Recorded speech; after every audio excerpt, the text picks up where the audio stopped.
Tudo bom, pessoal? Professor Gabriel aqui de novo para a gente voltar com as nossas aulas de língua portuguesa. E hoje, dois temas bem interessantes, temas que são difíceis para o pessoal aí na hora das provas, que são a regência verbal e a regência nominal. Tá bom? Vamos entender exatamente o que é a regência, para que ela serve, como é que ela funciona, e a gente não vai errar mais na prova, a gente vai conseguir fechar aí as matérias de língua portuguesa e não cair nas pegadinhas que aparecem em relação a esse conteúdo. Vamos comigo? Então, a regência verbal é a correspondência entre os verbos e as palavras de uso necessário junto deles. Quando falamos em regência verbal, dizemos que o verbo é o termo regente e seus complementos são os termos regidos. Então, o que isso quer dizer, pessoal? Quer dizer que muitas vezes quando a gente usa um verbo, ele já pede pra gente que tenha outros termos depois dele, beleza? Termos que são obrigatórios, que a gente precisa colocar. Vamos ver um pouquinho cada um desses exemplos, ó. Os diferentes verbos podem pedir diferentes tipos de complemento ou não pedir complemento nenhum.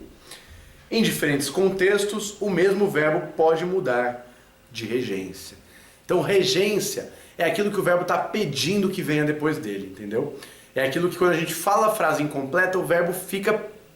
ele exige que a gente termine aquela frase. Olha aí os nossos exemplos. Então, o primeiro exemplo é um verbo que não pede complemento. Esse que não pede complemento a gente vai chamar de intransitivo.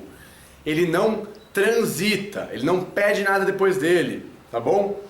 Então, o verbo chegar está aí nesse nosso exemplo. O meu pai já chegou. Se eu dissesse o meu pai chegou, o verbo não pede que venha nada depois dele, ele não pede um complemento obrigatório, ele não pede nada. Ele é intransitivo, essa é a regência desse verbo. Em comparação, vamos comparar. Diz lá, o Joãozinho comeu um pacote de bolacha inteiro. O comer, ele pede um complemento, galera. Então se eu falo eu comi, a pergunta que vem das pessoas é, você comeu o quê? Ele pede um complemento que a gente chama de objeto direto, um complemento que não tem nada, já é a coisa pura, ela mesma. Então o Joãozinho comeu o quê? Comeu um pacote de bolacha inteirinho. Beleza? Então a gente não vai colocar nada entre o que o verbo está pedindo e o próprio verbo. Ele não vai pedir que se coloque nada entre ele. Mas em alguns casos ele vai pedir. Vamos ver quais casos são esses? Olha aí. Minha irmã gosta de correr no parque de manhã.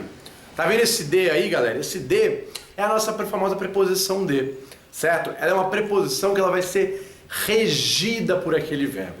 Aquele verbo, ele pede um complemento que a gente chama de indireto, porque ele tá entre o verbo e o que o verbo quer, certo? Então quem gosta, gosta de alguma coisa, e ele vai entrar aí no lugar entre o verbo e o seu objeto, beleza?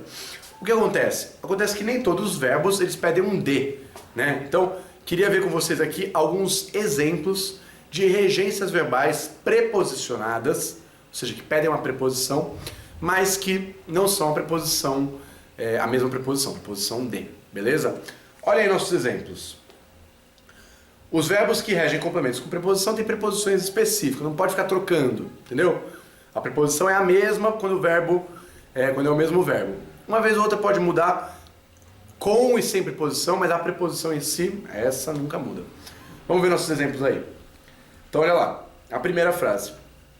Eu discordei do professor na aula de ontem.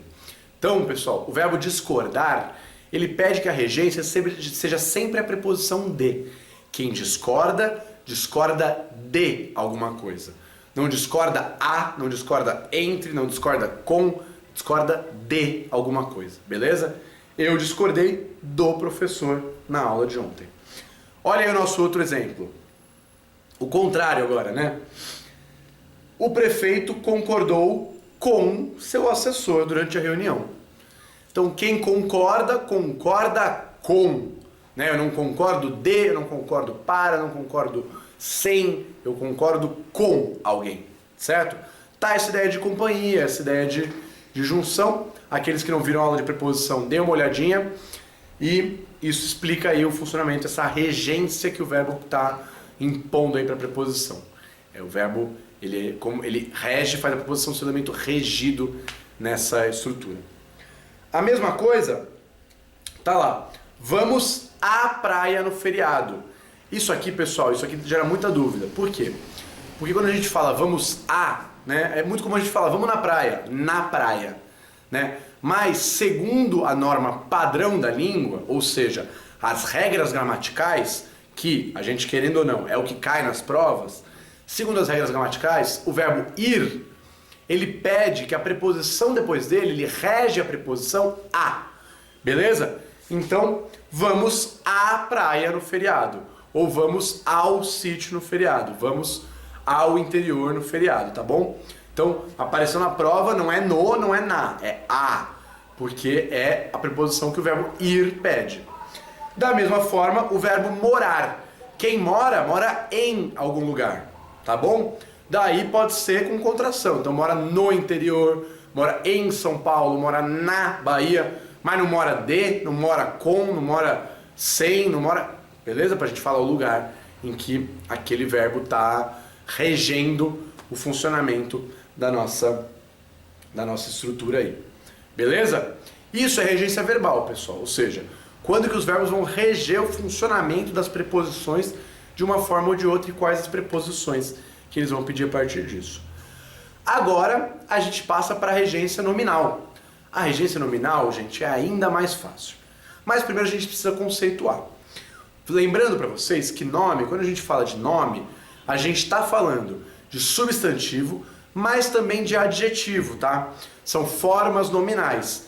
A gente vai entender por quê exatamente aqui agora, nessa nossa aula de regência nominal. Combinado? Olha lá. Regência nominal, vou ler depois a gente explica. Regência nominal é a relação entre substantivos, adjetivos e advérbios com os seus complementos e as preposições que os introduzem. A regência nominal muitas vezes segue a regência do verbo correspondente ao substantivo, adjetivo ou advérbio. Então o que isso quer dizer, pessoal? Que a gente tem vários adjetivos, substantivos e tal, que eles vão pedir também, que nem os verbos pedem, eles pedem um complemento. E cada um vai ter um tipo, né? Então, pra gente ver alguns exemplos aqui. Primeiro aí que a gente tem é o alheio. Se eu digo eu estou alheio, a pergunta que vem é você está alheio a quê? Ou você está alheio de quê? Né? Então eu estou alheio ao rumo da política. Eu estou alheio dos resultados do jogo do Palmeiras de ontem, por exemplo. Né? Da mesma forma, outros substantivos, adjetivos e advérbios vão indicar cada um a sua preposição. Né? Então, quem é liberal com alguma coisa. Quem é ambicioso de um resultado. Quem é apto para alguma tarefa. Se uma coisa é análoga, ela é análoga a outra coisa, não é com outra coisa, muita atenção aí. Quem é contemporâneo a alguém ou de alguém. Quem é bacharel é um curso universitário, né? Quem é bacharel em alguma disciplina, em algum curso. Quem é indeciso em algum assunto. Quem tem capacidade de fazer alguma coisa ou tem capacidade para fazer alguma coisa. Quem é natural de algum lugar. Quem é grato a alguém ou a alguma situação. Quem é nocivo a alguém ou a alguma situação. E por aí vai, viu, galera? A gente tem infinitas regências aí, conforme tem o substantivo, o adjetivo, o advérbio, a gente vai ter a regência correspondente a ele, beleza? Então não tem mistério, qual é a palavrinha, qual é a preposição que vem depois do seu adjetivo, depois do seu substantivo e depois do seu advérbio. A mesma coisa para a regência verbal, que a gente viu logo agora antes, que também obedece à mesma lógica. Qual é o complemento que é pedido por aquele verbo, se esse complemento tem ou não tem preposição e qual é a preposição que esse complemento pede. Beleza? Sem mais mistérios, vamos fazer os exercícios de regência verbal e regência nominal aí. Atenção na preposição, galera. preposição é o coração do tema da regência nominal e da regência verbal. Beleza? Então, a gente se vê numa próxima aula. Ficamos por aqui e até mais.